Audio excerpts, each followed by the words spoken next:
Alrighty, good morning, guys. Well, a bit of a change of pace. As you have probably seen on my Instagram, if you follow me there, you see the 953 is down. Blew a hose underneath the belly pan, had to drop it down. It was a hose I couldn't get to, so ultimately had to take all the front sheet metal off and had to pull the fuel tank out. Then I could get to the hoses to change them. So the hose next to it appeared in good shape, but I wasn't about to go through all of that again and not change that hose. So I changed those two, and then I seen another one. I went ahead and changed it. It had been leaking for probably a couple of years, seeping just right above the collar. So anyway, I went ahead and changed it. Well, and yesterday I got back in there looking around and found another one that was about to blow, so I pulled it off, and it's at the cat dealer now waiting to get changed.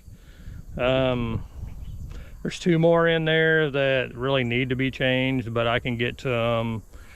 I can get to them without having to pull the tank or any of that. So if they go, then I'll just have to change them. One of them's probably 8 foot long. The outer coating is kind of pulled up a ways. You can kind of see the inner core, but the inner core is not leaking, and it's still, the braid is still shiny. So it's okay for now. So anyway, I just kind of jury rigged it, taped it up, and anyway, so we'll deal with that later. But as you all know, hoses aren't cheap, and so that makes 5 that I'll change on there. Again, waiting on Cat to get with me to tell me that the other hose is done, because this one's coming straight off the hydraulic tank. It's kind of a funky fitting, reusable fitting, so hopefully they'll reuse them. The parts guy, or the warehouse manager, told me that Cat's trying to get away from the reusable fittings, and I'd probably because they're not making any money on new fittings, if I had to guess. But they just charge you a little bit of labor for pressing those collars off and reusing the fittings. But anyway, we'll see. Hopefully they'll get with me here before long, and we'll be able to get that up and going, because I need to get back on the cattle road job. I've got more to do, not just the cattle road itself, but I've got a fence road to take out, and I've got a lot to do there, and I don't need to be down. But in the meantime, I mentioned a video or so ago about me adding to the fleet. So anyway, that's going to be my goal today, is to get a major service done on this new piece of equipment. So I had mentioned it'd be nice to have a skid steer. But I really wasn't ready, quite yet. I want to see how the economy and stuff was going to go. But this situation presented itself uniquely, and this was to help a friend out, and also my taxi gal was kind of hinting around that, hey, you need to kind of do something. It's not that I make a bunch of money, it's just I lost all my depreciation. Everything's depreciated out. So anyway, I've got to come up with some tax help here. So anyway, so I went ahead and bought this machine again to help him out, because he had some medical issues and wasn't able to work it like he was hoping to, and so anyway, I told him I'd be glad to help him out if I could, and if nothing else, find somebody to come purchase his machine and help him. But ultimately, it seems to be a nice little machine. So we're going to run it a while and see what happens. I don't know that I'm gonna have a tremendous amount of work for it right now, but it will kind of help ease up having to move some of the other big machines around, because I'm all geared up for kind of bigger stuff. I don't really have anything small, so I'm kind of hoping this will help me with some of the smaller jobs, and will help me with will kind of help me with the ease of not having to drag that 953 around every time I need to load a loader to a dirt. So anyway, without further ado, this is a new to me purchase.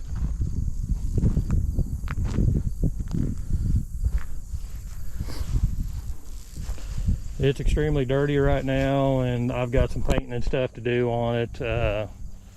You know, like right here, something's popped up over and skint the paint here, and I'm gonna do some painting and stuff like that on it. It's got new tracks on it. This is an old track. He's cut one track completely in two, and it almost came off, so he put new tracks on it. This is an old one that uses a spare, but like I said, all in all, it's in pretty decent shape.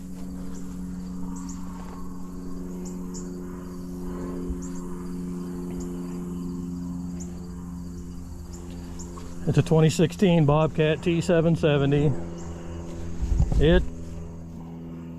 It's the next to largest track machine that Bobcat offers. They do have an 870, which is the next size up from this one. This one is 94 horsepower and weighs about 10,600 pounds. So it's a decent sized machine, and I'm sure it'll do exactly what I need it to do. And again, I'm not going to be using it probably a tremendous amount, but it'd be nice to have to do some finish work, some cleanup work, you know, around some houses and stuff like that. It would be nice to do that. You know, I can throw this and something else on the low boy and take two machines and not have to make a bunch of trips and stuff. So I don't know when he last done maintenance on it, so I literally I'm dropping all the oil, the hydraulic engine, the drive motor oil. I'm dropping all that, and anyway, gonna hopefully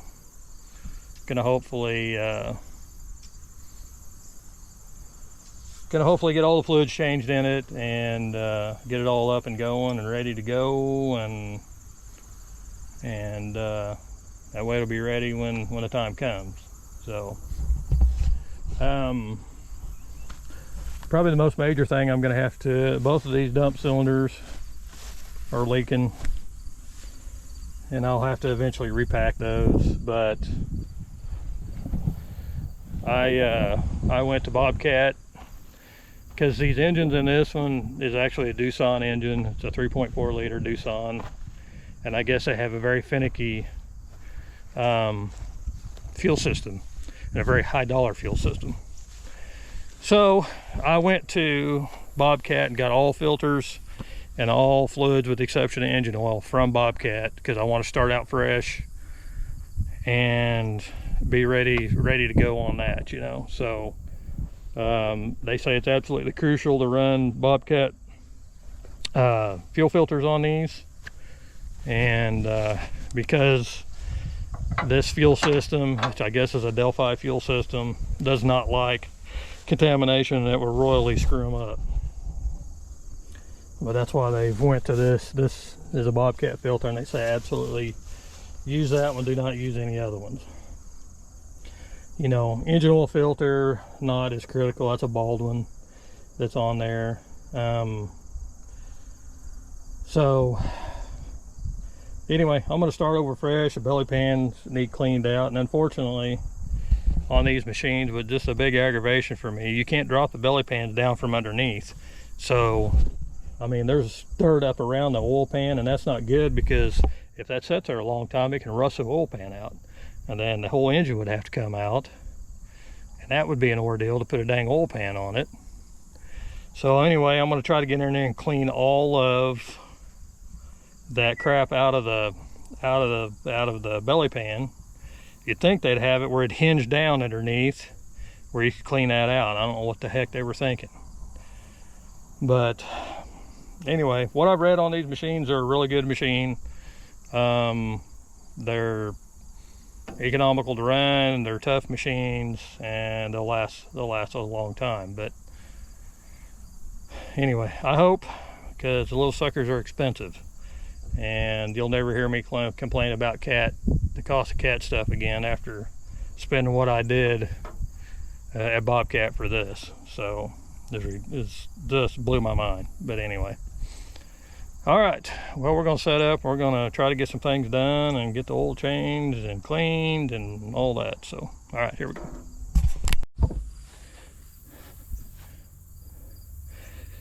All right, guys, well, making progress. I'm draining the hydraulic tank now. It's about drained.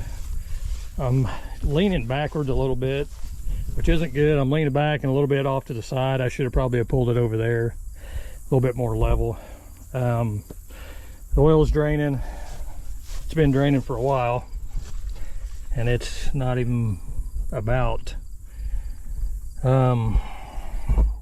drained out by any means. It's just now down to the low fill mark. But anyway, this line, there's a line right here, is an elbow to 90, and this line, it's a hydraulic line basically. It runs all the way out,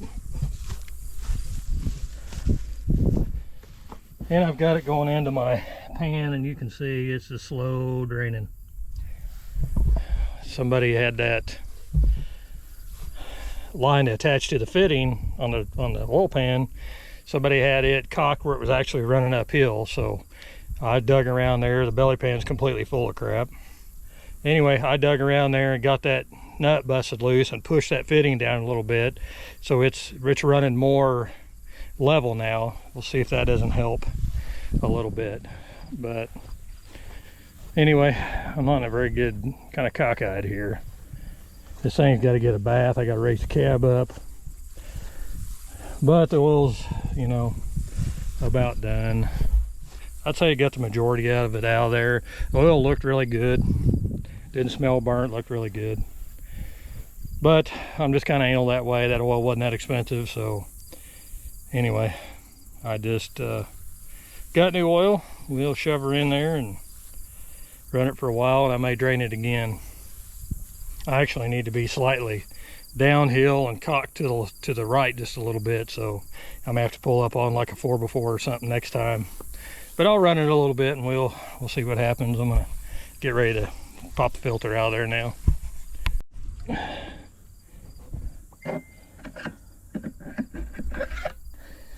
All right, that's a screen, a trash screen. There's trash in there,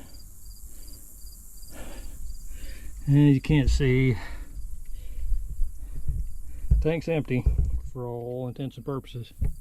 So not a very big tank, but see all the crap I've got to clean off. He's had it in the brush, and so anyway, lots of cleaning. Lots of cleaning. The drive motor oil, which to me is silly, but I've got to pull the tracks off, take the sprockets off to get to the hub.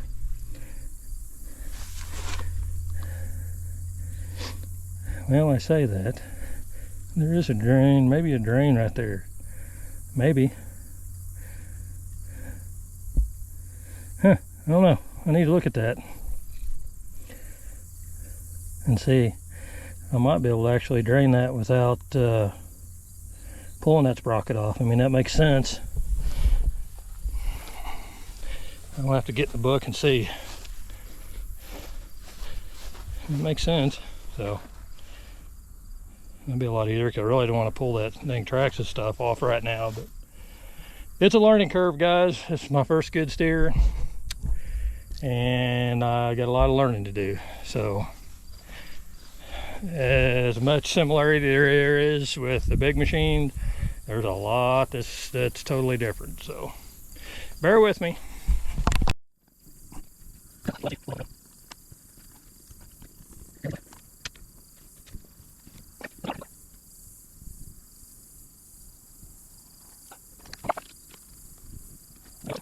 All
Alrighty guys, I didn't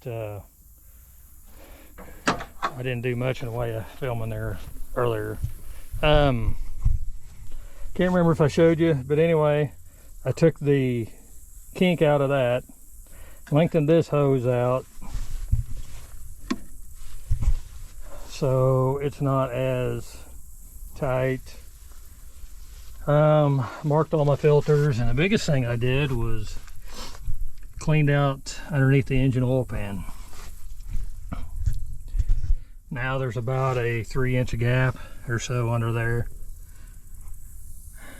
and basically what I did was hooked a water hose to this. This is an attachment that I've got.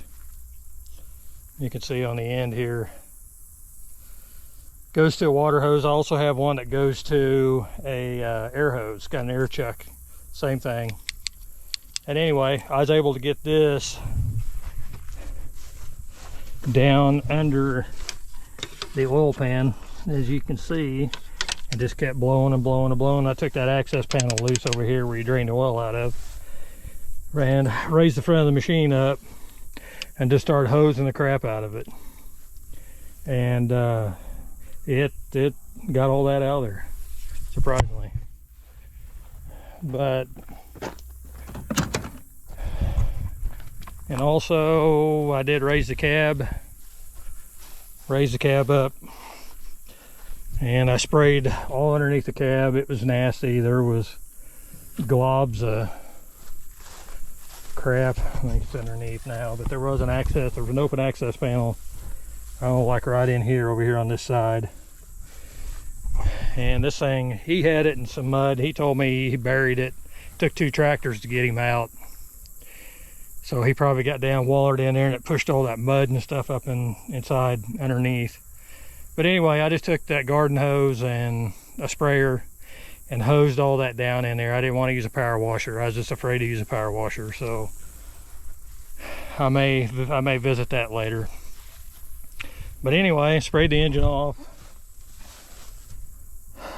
That's all looking good. The wife's got to go get some parts for the 953. I'm not gonna be able to make it. And then she's also gonna get a cutting edge for this bucket.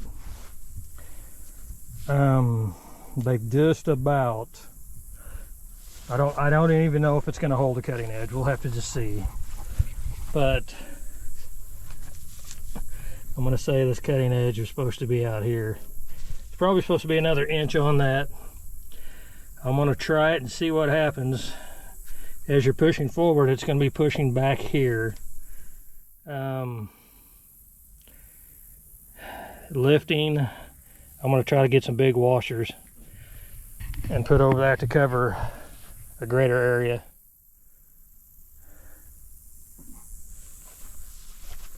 And see if it'll hold. If not, I'll just have to cut that edge off and weld another one on there.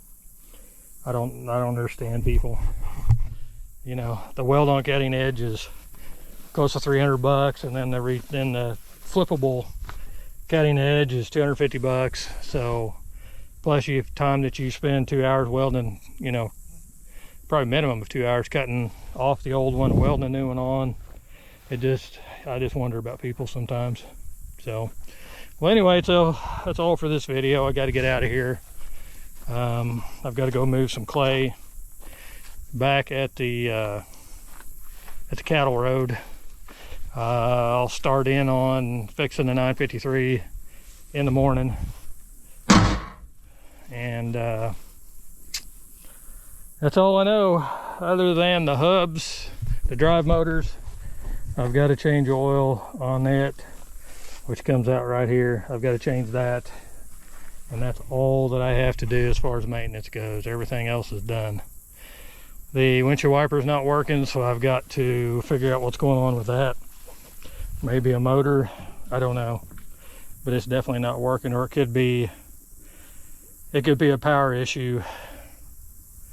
I may not be getting juice, so we'll have to see what's going on there, but that'll be for another day. Anyway, guys, we'll probably attach this to some other video somewheres. So we'll talk to you later.